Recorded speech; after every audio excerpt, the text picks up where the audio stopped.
The following presentation is not suitable for young children. Listener discretion is advised.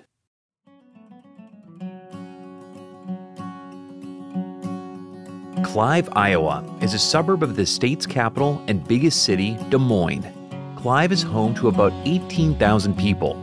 It's also the home of the headquarters of the Iowa Lottery. In 2011, the Iowa Lottery headquarters was a squat, red brick office building across the street from the governor's mansion at Terrence Hill. One morning in early November, Mary Neubauer was settling into her office at the Iowa Lottery when her two staffers appeared in the doorway, Cassie and Michael. "Hey, Mary," Cassie said. "Someone's just claimed the winning Hot Lotto ticket." Mary was the Iowa Lottery's vice president of external relations. Essentially, she was its spokeswoman.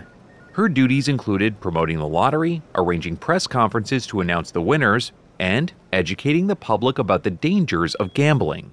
A former reporter for the Associated Press, she took to her job naturally. Hot Lotto was one of the Iowa Lottery's most popular games. You pick 5 numbers between 1 and 39 and a 6th number known as the hot ball between 1 and 19. Guess the first 5 right, and you'll likely win tens of thousands of dollars. But guess all 5 plus the hot ball, and you could be a millionaire. Someone in Waterloo, Iowa had recently won the draw, nailing the first 5 numbers, but missing the hot ball. Mary assumed this is what Cassie was referring to. "Which Hot Lotto? The one from Waterloo?" "No, the other Hot Lotto." This could only mean one thing. About a year earlier, the Iowa Lottery held a Hot Lotto drawing with a grand prize worth $16.5 million, yet no one had come forward to claim it. Iowa Lottery policy stipulated that winners have 1 year to claim their prize. The deadline was just weeks away. Mary was thrilled. Like most lottery employees, she loved giving away prizes, especially the life-changing amount. But a prize as big as this required the highest security standards. Mary got up from her desk and led Cassie and Michael into the security director's office, where the phone call could be recorded. The security director's name was Steve Bogle. He was a former cop and did things by the book. Mary explained the situation. Bogle dialed the number for the mystery winner. They got a voicemail message. That night, the winner called back. "Hello, I think I'm the Hot Lotto jackpot winner." "Congratulations, I'm Mary Neubauer, VP of External Relations, and I'm here with Steve Bogle, our security director. Who am I speaking with?" "My name's Philip Johnston." "Where are you located?" "I'm calling you from my home in Quebec, Canada, but I do my work in Turks and Caicos. I'm an attorney, you see. Not all of my clients are drug dealers." Johnston chuckled, but Neubauer didn't. Drug dealer comment aside, you didn't have to be from Iowa to win the lottery, but you did have to buy a ticket in Iowa. Johnston seemed to anticipate this. "Not to worry, I bought the ticket in Des Moines." "I see. And what brought you to Des Moines when you bought that ticket?" "It was business, actually." "Listen, do I have to come back to Iowa to collect my prize in person? Or can't I just mail you the ticket?" "Iowa Lottery policy says you have to collect it in person, but I'll confirm that. In the meantime, why don't you give me the ID number for your ticket?" A simple test. Plenty of people call the lottery claiming a prize that isn't theirs. But Johnston rattled off the correct number. He had the ticket, or at least access to it. But something didn't sit right with Neubauer. Her reporter's instincts told her that Johnston wasn't telling the truth. That night, Mary checked the surveillance footage from the convenience store where the winning ticket was purchased 11 months earlier. She saw the man who bought the ticket. He was heavy-set, stubbled, and wearing a ball cap pulled low over his eyes, and a hoodie with the hood pulled up. Most importantly, the surveillance footage included audio. She listened to the man purchase his tickets along with 2 hot dogs. He didn't sound anything like Johnston. If anything, he sounded Southern, not Canadian. So, the next day, Neubauer and Bogle called Johnston back. Neubauer asked what seemed like an innocent question. "Do you happen to remember what you wore on the day you bought the ticket?" "It was what I usually wear. Sport coat, collared shirt, and gray flannel pants." Just like that, Neubauer caught Johnston in a lie. And lying about winning the lottery constitutes fraud. "That doesn't match the individual in our surveillance video," she said, trying to sound casual. "Well, I have to confess, I didn't buy the ticket myself. That was a fib. But I represent a person who did win, and they wish to remain anonymous." Now, Neubauer knew something was definitely wrong. Not only was Johnston lying, but what his supposed client wanted was against Iowa lottery policy. To claim a prize, you had to identify yourself. But Johnston kept talking like he hadn't heard her. Now she knew something was definitely wrong. She told Johnston she needed to confirm whether he could collect the ticket remotely, and then hung up. Next, she called her boss, Iowa Lottery CEO Terry Rich. He was a former television promoter and head of the Des Moines Zoo. Right now, he was on a cruise vacation. "Terry, we've got a problem." She explained the situation. Even though Johnston did have the ticket, it didn't add up. "We don't think we should pay." "No, don't pay it. We need to get to the bottom of this." With that, Terry Rich and Mary Neubauer would begin an investigation. They didn't know it, but they were facing the biggest lottery scam in U.S. history. On this episode, insider threats, random number generators, dirty lawyers, Belizean corporations, hot dogs, Bigfoot, and the biggest lottery scam of all time. I'm Keith Corneluk, and you're listening to Modem Mischief. You're listening to Modem Mischief. In this series, we explore the darkest reaches of the internet. We'll take you into the minds of the world's most notorious hackers and the lives affected by them. We'll also show you places you won't find on Google and what goes on down there. This is the story of Eddie Tipton and the Hot Lotto Fraud scam.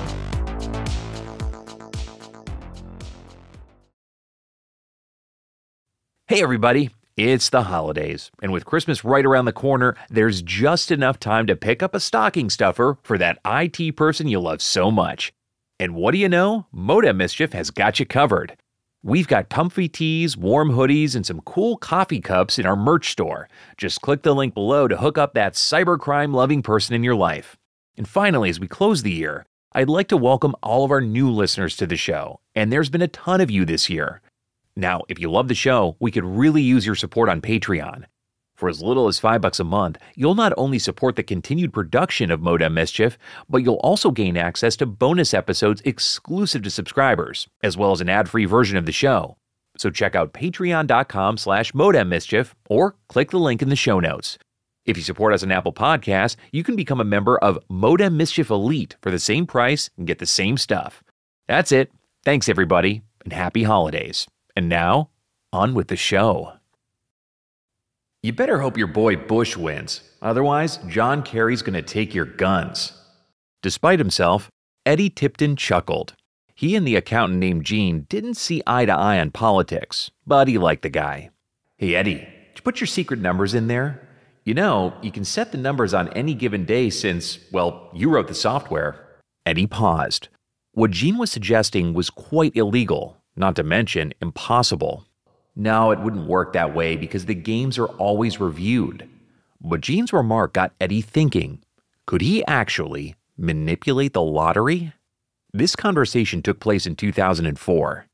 Eddie was a computer scientist for the Multi-State Lottery Association, or MUSL. MUSL is a nonprofit organization that oversees lotteries in 35 U.S. states, plus Washington, D.C., Puerto Rico, and the Virgin Islands. Its headquarters is also located in Iowa, and Iowa is one of the states that participates. It was formed in 1987 to allow states to pool their resources to offer bigger cash prizes. MUSL oversaw popular lottery games like Hot Lotto. Eddie knew Hot Lotto's inner workings. He helped set up the computers used to execute the drawings called draw computers. This included writing the software. To draw numbers for a game like Hot Lotto, the draw computers first used Geiger counters to detect trace levels of the radioactive isotope americium-241 in the air. The random fluctuations in radioactivity gave the lottery a seed number. The computer then plugs this number into an algorithm called Mersenne Twister, which chooses the 6 winning numbers. Eddie knew it was impossible to hack a draw computer to somehow obtain these exact 6 numbers ahead of time, but maybe there was another way. Eddie was a programmer, but he was no hacker. After a few weeks after his conversation with Gene, he met a friend named Jason Marr at a Des Moines sushi restaurant. Eddie helped Marr get a job at Muscle. Marr was one of the most computer-savvy people Eddie knew. Eddie asked Marr what he knew about rootkits, or malicious software that can be downloaded onto a computer to perform certain operations, then delete itself. Unaware of why Eddie was asking, Marr pointed him in the right direction. Eddie researched rootkits and coding, and eventually, by 2005, he'd come up with his code. A normal Hot Lotto drawing gave a 1 in 10.9 million chance of winning. Eddie's code narrowed the pool of possible numbers to about 200, meaning if you bought 200 tickets in every possible combination, you'd be guaranteed to win. Eddie was careful not to make his code big enough to be noticeable. It only worked on draws after 8 p.m. and only on 3 specific dates: May 27th, November 23rd, and December 29th.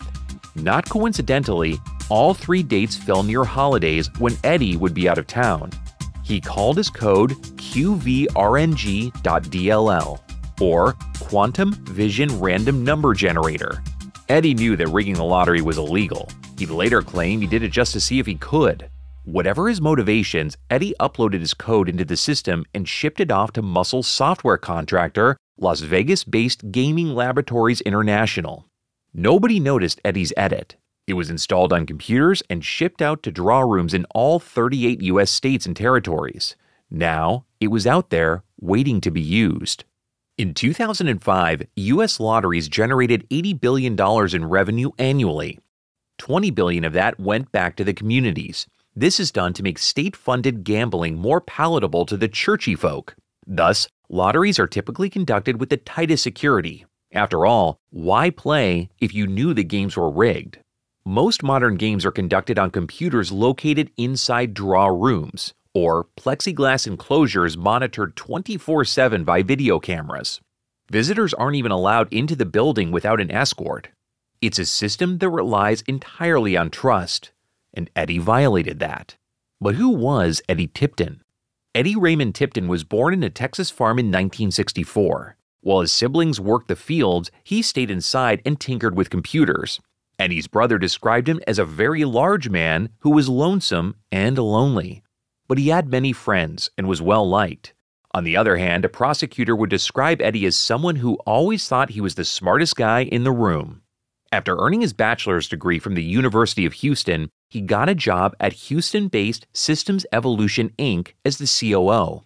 He also became best friends with the company's CEO, Robert Rhodes. In 2003, he got the job at Muscle, and by 2005, he downloaded his malicious code. Like we said, Eddie's code would only work 3 days of the year. One of them, November 23rd, is close to American Thanksgiving. As a lottery employee, Eddie couldn't buy a ticket and claim it himself, but maybe someone else could do it for him. He has the perfect candidate, his own brother, Tommy Boyd Tipton. Tommy lived in Flatonia, Texas with his wife and 5 kids, but his marriage was far from a happy one. Heavy set like his brother, Tommy had 2 jobs. He was a horseshoer and a justice of the peace. But Tommy was also an avid Bigfoot hunter, and that's why Eddie needed him. Yup, you heard that right. Tommy grew up hearing tales of Bigfoot's menacing farms and livestock and dedicated his life to documenting and capturing them. His Bigfoot hunting habit took him across the U.S., and that's why Eddie needed him. Eddie knew Tommy was planning a Bigfoot hunting trip to Colorado around Thanksgiving of 2005, and Colorado belonged to the Multi-State Lottery Association. At some point in 2005, Eddie called his brother. "Hey, Tommy, you should play the lottery while you're in Colorado. I can recommend some numbers." "Eddie, you work for the lottery."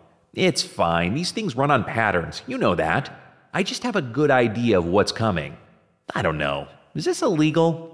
"Only if I buy the ticket myself. The jackpot is worth almost $5 million. You could put the kids through college. Do you want the numbers or not?" "Yeah." Eddie rattled off the numbers, 200 different combinations of the 6 Hot Lotto numbers. Tommy wrote them down on a yellow legal pad, but he was still uncertain. He needed the money, but didn't want to commit a crime. So he approached a lawyer who he knew through his horseshoeing business, Thad Weisnat. He asked Weisnat whether the whole situation was legal, and he showed the Texas attorney his list of numbers. Weisnat assured him it was legal. Unbeknownst to Tommy, Weisnat made a copy of Tommy's numbers. He could use these to buy his own tickets in the Colorado lottery and win a portion of the jackpot. With Weisnat's assurance, Tommy was satisfied. He brought his legal pad full of numbers on his trip to Colorado to hunt for Bigfoot. By night, Tommy and his comrades staked out the Colorado forest for the big guy. By day, Tommy bought tickets with Eddie's numbers. He traveled to every convenience store and gas station he could find, only buying a few tickets at a time to avoid annoying the cashiers, who had to enter his numbers by hand. The night of the drawing, Tommy looked up the winning numbers, then sorted through his dozens of tickets. There it was, a match. He couldn't believe it. After taxes, Tommy's winning ticket was worth $568,000, which would have been even bigger if Thad Weisnat also hadn't bought a winning ticket. Still, it was a huge windfall. And that made Tommy nervous. He was still worried about his connection to Eddie. He also was on the outs with his wife and didn't want her to get any of his money. So he gave the ticket to his friend and fellow Bigfoot enthusiast, Alex Hicks, in exchange for 10%. Tommy spent some of the money on a steakhouse. He gave Eddie 2 loans worth $175,000, which Eddie used to buy a 4,800 square foot house in suburban Iowa, complete with a movie theater and gymnasium. But Tommy was still sitting on a bunch of cash, and this was a problem. Nervous about possessing so much cash and consecutive bills, Tommy approached an acquaintance named Tom Bargas, who owned 44 fireworks stands across Texas and was accustomed to dealing with cash in bulk. Tommy asked Bargas if he'd be willing to exchange $100,000 of Tommy's crisp consecutive bills with the same amount of Bargas's, paid by fireworks purchases. Bargas agreed, but he was suspicious that Tommy was trying to launder money, so he contacted the FBI. The FBI was, of course, also suspicious. The case fell to Special Agent Richard Renison. He allowed Tommy and Bargas to complete the cash swap, but made Bargas wear a wire. By the time Renison was ready to interview Tommy, he was surprised to learn that Tommy was in a Houston hospital. On another Bigfoot hunt, Tommy had fallen out of a 31-foot-tall tree and shattered both legs. At the hospital, Tommy explained that he'd won a lottery on a trip to Colorado and given the ticket to Alex Hicks because he didn't want his estranged wife to get any of it. He also made no mention of Eddie or his numbers. With nothing else to go on, Renison shelved the case. That could have been the end of it, but Eddie's code was like a money tree, waiting to be picked. Eddie couldn't buy tickets, but Tommy came too close to trouble, so who else could Eddie rely on? About a year later, Robert Rhodes, Eddie's friend and former boss, visited him in Iowa. Eddie explained that he had a series of lottery numbers almost guaranteed to win a jackpot, but this time in Wisconsin. Rhodes was skeptical, but he was also going through a messy divorce and currently living with his mom. He needed the win. So he wrote Eddie's numbers on a stack of 3x5 note cards, drove to Wisconsin, and bought his tickets. Sure enough, Rhodes won, taking home $783,000. But Rhodes had his doubts too. By coming forward to claim the prize, Rhodes would be revealing his connection to Eddie. He asked the Wisconsin lottery if he could claim the prize anonymously, just like attorney Philip Johnston would try years later.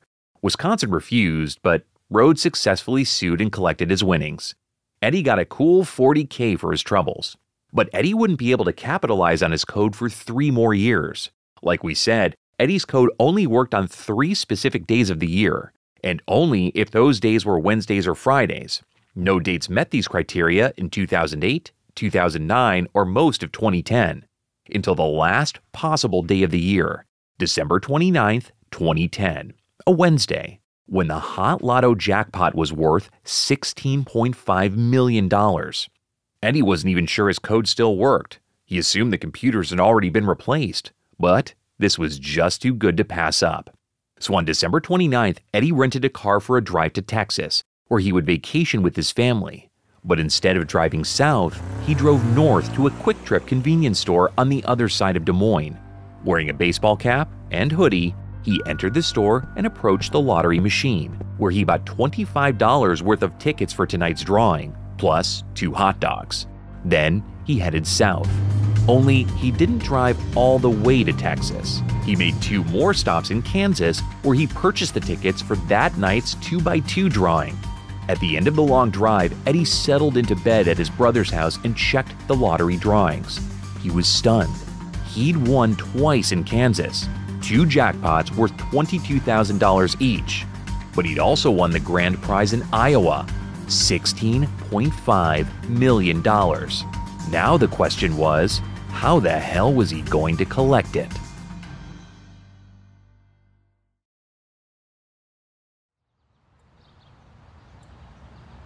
In January of 2011, Iowa Lottery's CEO Terry Rich and VP of External Relations Mary Neubauer stood outside headquarters and addressed reporters.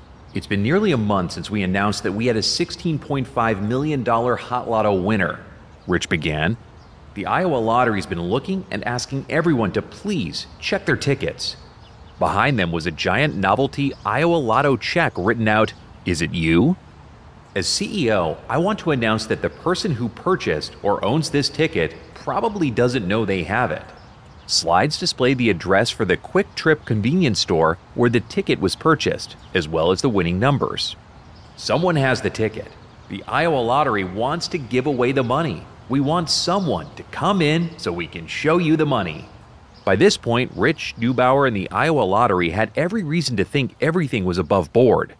People often did forget to check their lottery tickets, unaware they had a winner. They had no idea what they were in for.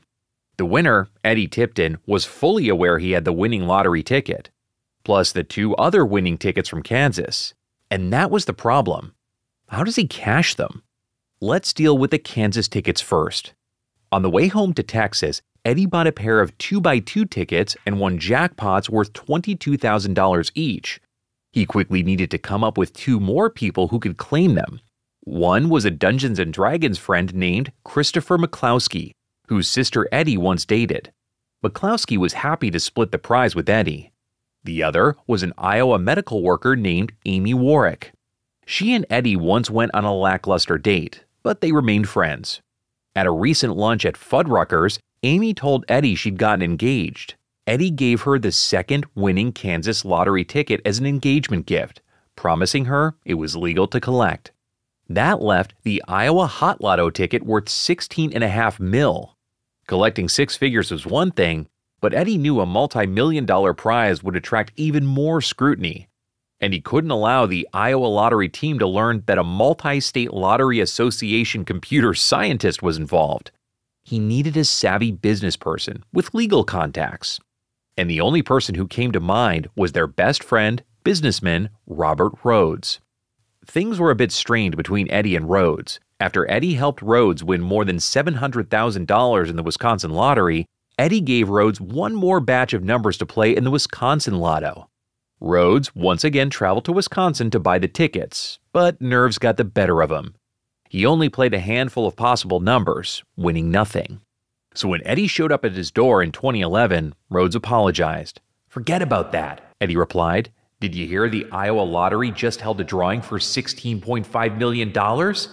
And Eddie pulled a paperback book out of his pocket, opened it, and took out an Iowa Lottery ticket. $16.5 million right here. Rhodes yanked Eddie inside and shut the door. "Lottery employees can't buy lottery tickets." "Relax, I bought them at a random convenience store. Nobody will know it's me. All you have to do is say you bought it." Rhodes was angry, but tempted.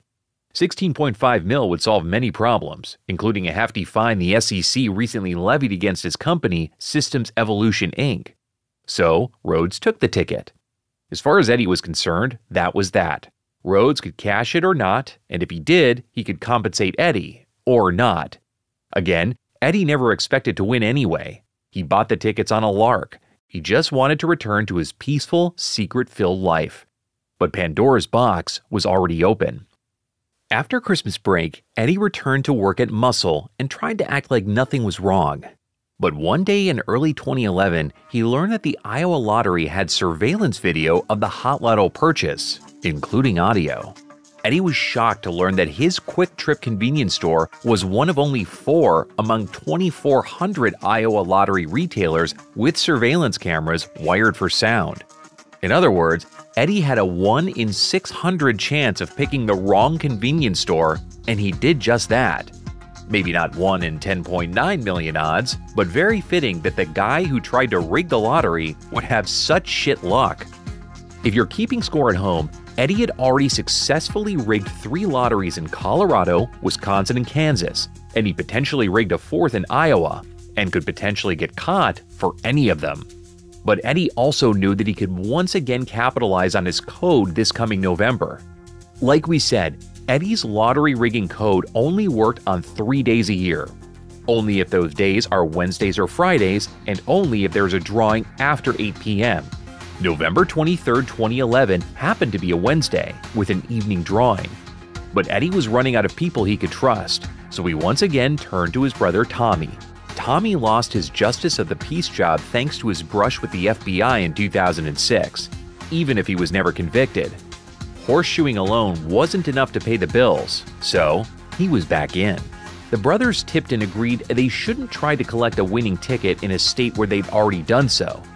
They needed a fresh one, so they picked Oklahoma. Tommy knew someone there, a friend who wanted to borrow his Bigfoot equipment.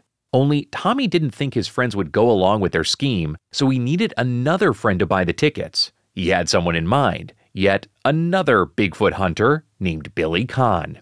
Billy worked on offshore oil platforms for 28 years before an injury forced him to go on disability. He also had a bullet lodged in his head after being victim of a drive-by shooting in his youth.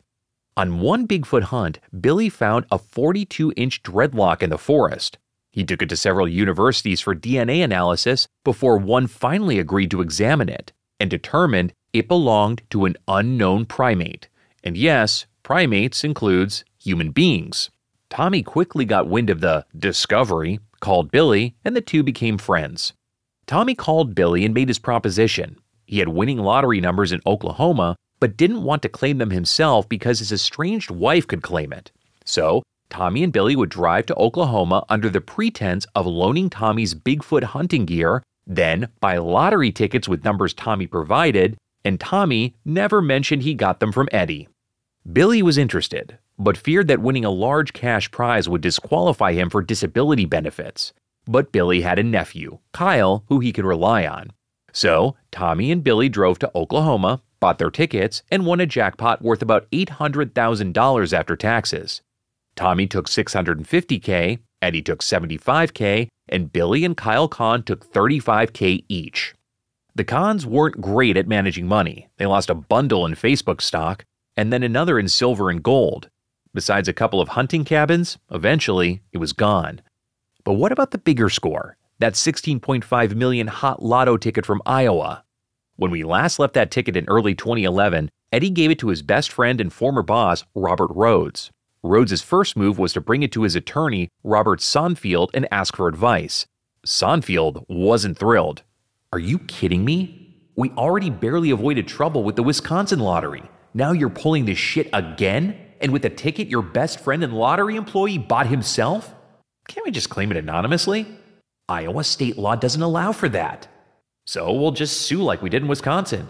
You can't guarantee outcome of a trial, and if we did that, we'd have to identify ourselves. Bob, this ticket is worth $16.5 million. The attorney sighed and leaned back in his chair. If I agreed, obviously you can't claim the ticket, and neither can I. We'll need to involve more people, and we'll need their cuts too. There's enough to go around. With that, Sonfield plucked a name from his contacts, a New York City attorney he worked for 30 years named Crawford Shaw. Shaw was intrigued about the possibility of earning a hefty payoff for the simple act of collecting a lottery ticket. But like Sonfield, he was concerned about the potential blowback. Sonfield and Shaw needed to insulate themselves. So, the attorneys agreed on the age-old lawyery techniques of A. involving more lawyers, and B. moving things overseas, which would potentially impede investigations. They came up with a plan. Shaw would hire a local Iowa law firm named Davis Brown to collect the ticket. It would do so on behalf of an offshore trust they would set up in Belize called Hexam Investments. they still needed someone to set up this trust.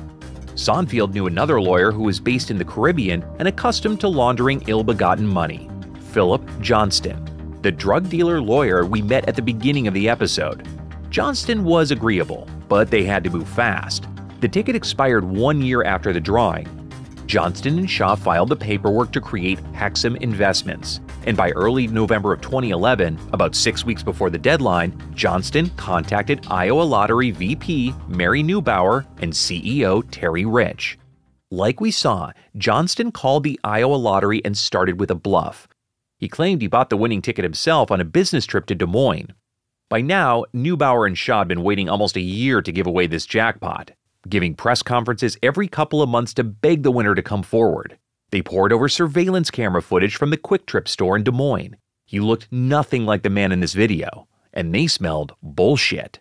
When Neubauer confronted Johnston with the truth, he changed his story. He admitted he'd fibbed, that really he represented a client who wished to remain anonymous. Obviously, this was against Iowa state law.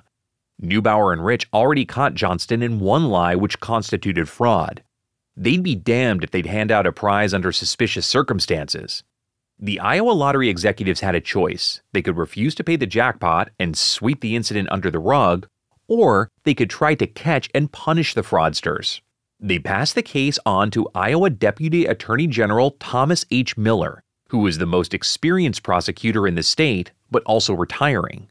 Meanwhile, Johnston continued to try to negotiate with the Iowa Lottery to claim the ticket anonymously. But Johnston and the company ran out of time. They had to turn in the ticket before the December 29th deadline. That job fell to two lawyers for the Des Moines law firm Davis Brown, which Johnston and Shaw hired for this purpose. With just under 2 hours before the deadline, the lawyers appeared at the Iowa Lottery headquarters with the winning ticket. CEO Terry Rich held a press conference to mark the event. Normally, the Iowa Lottery would pay the prize at this point, but this is an unusual circumstance, Rich told reporters, not to mention the winner hoped to remain anonymous. We're still learning details as part of our security protocols and procedures, he continued, not mentioning that a criminal investigation was already underway. Of course, security and integrity are what the Iowa Lottery is all about. As 2011 turned into 2012, the Iowa Lottery still refused to pay Johnston or anyone else this $16.5 million prize. Negotiations dragged on. Crawford Shaw became involved. At one point, Johnston and Shaw offered to donate the entire prize to charity so long as the client could remain anonymous. Iowa refused. And so, in early 2012, Shaw made the unilateral decision to withdraw the winning Hot Lotto ticket, no doubt pissing off his co-conspirators. But it was too late. The Iowa Lottery and the Deputy Attorney General were determined to get to the bottom of this. It was only a matter of time before everyone's crimes came to light. Happy birthday! Iowa Assistant Attorney General and Prosecutor Rob Sand was sitting at his desk when his boss, Deputy Attorney General Thomas H. Miller, dropped a thick file on it with a thud. It wasn't his birthday, it was actually early 2014, and Deputy Miller was retiring in August, so he was unloading all his unfinished cases onto his staff. Sand was barely out of law school, and so religious and morally upstanding he was nicknamed Baby Jesus. He specialized in white-collar crime and fraud, people taking advantage of other people's trust and love. He saw these as crimes against gratitude. Sand leafed through the file. It was for the open Iowa Lottery fraud case. Deputy Miller had done a lot of investigative work on it over the last 2+ years.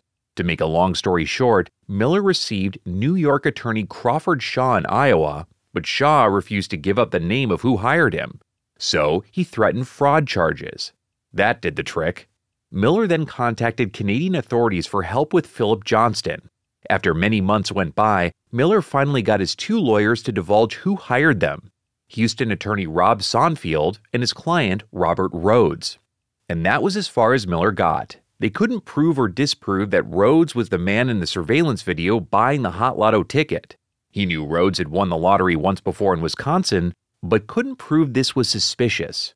With retirement looming, Miller left the case there. Sand was facing a 3-year statute of limitations, so he had to move fast. They still hadn't identified the man in the surveillance video. So, Sand's first move was to release the video to the public, which he did in October of 2014. By now, the Iowa Lottery was admitting that the case was a criminal investigation, and now the entire country could see the heavy-set man in the hoodie and ball cap buying the Hot Lotto tickets and 2 hot dogs. Many people recognized him for who he was: Multi-State Lottery Association computer scientist Eddie Tipton. See, Eddie's job required him to travel, so muscle employees around the country knew his face and recognized his voice, like muscle employee from the Maine Lottery and 2 more from the Iowa Lottery, including a draw room manager. Another person who recognized him was Jason Marr, Eddie's friend who taught him about rootkits. Marr didn't want to believe his friend rigged the lottery, but when he compared the man's voice with the recording of Eddie's made on his home security system on a recent visit, it was a match. Tips poured into the Iowa Lottery, all identifying Eddie as the man in the video.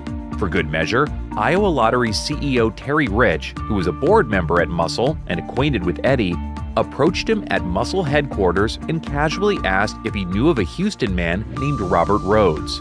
Astoundingly, Eddie said Rhodes was his best friend. An excited Rich relayed this to the Iowa Lottery's VP of Security, Steve Bogle. Bogle, an ex-cop, told his boss to stay the hell out of the investigation. The Iowa Lottery passed the tips on to Rob Sand, who interviewed Eddie a few weeks later. Eddie claimed he had an alibi, that he was in Texas when the winning Hot Lotto ticket was purchased. However, when Sand subpoenaed his phone and bank records, he was proven to be in Des Moines. This made Eddie Sand's top suspect. Yet the case wasn't quite the slam dunk it seemed. All Sand's evidence was circumstantial. They had no forensic evidence that Eddie created a malicious code to manipulate the Hot Lotto numbers. By the time a criminal investigation began, the Iowa draw computer had been replaced with a new one with updated code. But Sand was facing a 3-year statute of limitations on the crime. He'd run out of time, so in January of 2015, he had Eddie arrested. Eddie went peacefully. 2 months later, they arrested Rhodes as well. For his part, Eddie was also vehemently denying he'd done anything wrong. He knew the state lacked forensic evidence, and he hoped he could ride it out. He was also relieved that investigators only seemed to know about his Iowa lottery scams, not the other ones. In July of 2015, facing trial, Eddie sold his 4,800 square foot house to pay for his legal expenses. At his trial, his lawyer leaned into the false accusation defense. His lawyer even called on Eddie's brother Tommy as a character witness, unaware of Tommy's role in the lottery scams. Tommy denied the man in the convenience store surveillance video buying lottery tickets and hot dogs was his brother, as Eddie wasn't a hot dog guy. Despite the lack of hard evidence, the jury needed just 6 hours to decide Eddie was guilty on 2 counts of fraud. But Eddie and his lawyer still had another card to play: an appeal. The following July in 2016, the Iowa Court of Appeals ruled in Eddie's favor, overturning the 2 fraud charges on the ground that the state had taken too long to file them. The case was sent back to district court for retrial. But this time, Sand caught a lucky break, in the form of a phone call from Texas FBI agent Richard Renison. The strange Iowa lottery case and its hot dogs caught Renison's attention. He remembered investigating Eddie's brother Tommy years earlier for money laundering suspicious lottery prize money, just after he broke his legs hunting Bigfoot. Sand realized there had to be more cases out there. Sand's office obtained a list of every past muscle lottery winner going back to Renison's case in 2005. Then, cross-referenced their phone numbers with those found in Eddie's call history. He found Tommy Tipton's 2005 Colorado win, which he collected via Alex Hicks. He found Robert Rhodes's 2007 Wisconsin win. And he found Amy Warwick's and Chris McClowski's Kansas wins from 2010. And finally, he found Bobby and Kyle Kahn's Oklahoma win in 2011. Ironically, Kansas was one of the few states that allowed lottery prizes to be claimed anonymously. Warwick and McClowski just identified themselves voluntarily. If they'd known the law, they probably would never have been caught. And if Eddie and his accomplices limited their scams to states like Kansas, they wouldn't either. Sand reached out to the lottery associations in these states, hoping for any assistance, particularly anything resembling forensic evidence that would implicate Eddie. Colorado, Kansas, and Oklahoma had nothing. They'd replaced their draw computers just like Iowa had. So would Wisconsin. But an employee in the Wisconsin lottery found an old computer in a storage room that hadn't been wiped. Within hours, Sand's forensic investigators were able to trace the malicious rootkit back to Eddie. This was the smoking gun Sand needed. And now Eddie couldn't deny what he'd done. On top of that, Robert Rhodes took a plea deal to testify against Eddie. He knew that it would be futile to go to trial again. Even worse, his brother Tommy was facing legal jeopardy too. So in early 2017, Eddie agreed to plead guilty to one charge in Iowa for ongoing criminal conduct and 2 more in Wisconsin for theft by fraud and computer crime. Tommy couldn't escape a charge either. He agreed to plead guilty to charges of conspiracy to commit theft in Wisconsin and Iowa. Mercifully, Eddie's other friends escaped punishment. But now, he and his brother were at the court's mercy.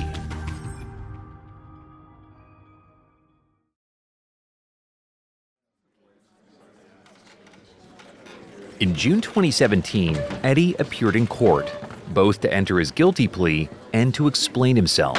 He told his story to the judge, the Honorable Brad McCall. For the first time, Eddie admitted what he did. He claimed he did it just out of curiosity. He tried to paint himself as a Robin Hood-like figure. He was just exploiting a loophole to help his friends and family. Brother Tommy with college tuition for his daughters. Amy Warwick with an engagement gift to ease her money troubles. Robert Rhodes to save his company from bankruptcy. But in the end, Eddie expressed remorse. "I certainly regret what happened. It's difficult even saying that with all the people I know behind me that I hurt, and I regret it. I'm sorry." The judge gave his response.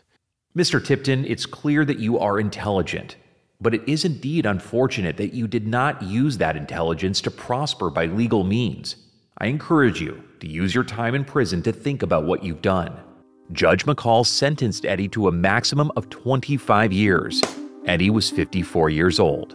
However, while Robert Sand appreciated the victory, he knew Eddie would most likely get out much sooner. White-collar criminals usually did. He predicted 7 years. Eddie got out in 5.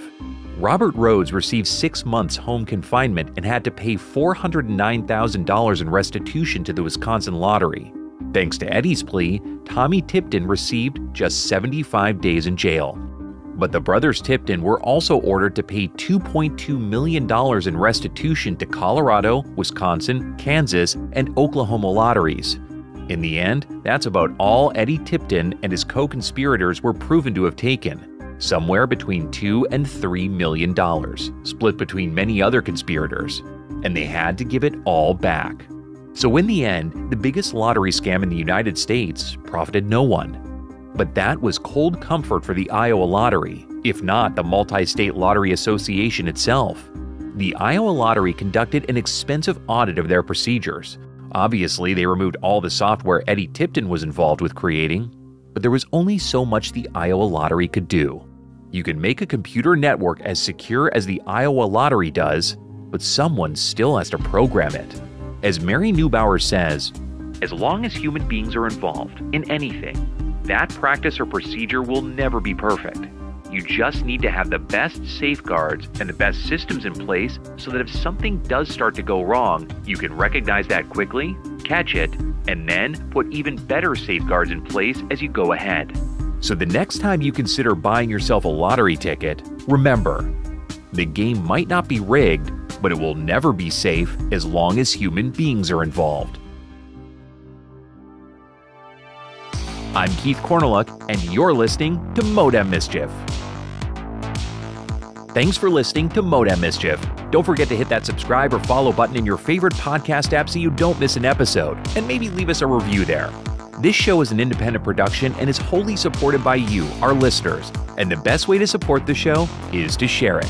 And another way to support us is on Patreon. Just go to patreon.com/modemmischief or click the link in the show notes. You can also support us through a paid subscription on Apple Podcasts.